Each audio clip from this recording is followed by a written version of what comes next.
Thursday, April 23rd, 2020, day 43 of the quarantine. What's up, world? My name's Rim, this is Mookie, and this is your The World is Going to Shit update.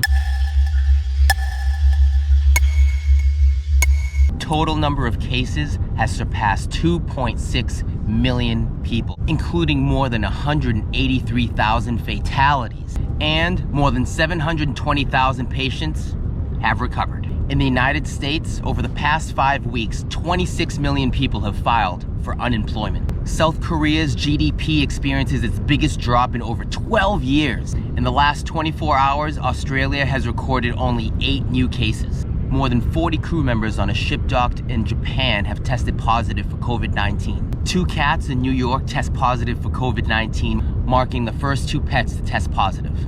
Canada tops 40,000 cases. Cases in Singapore surpass 10,000. Pakistan keeps mosques open for Ramadan. You stupid mother.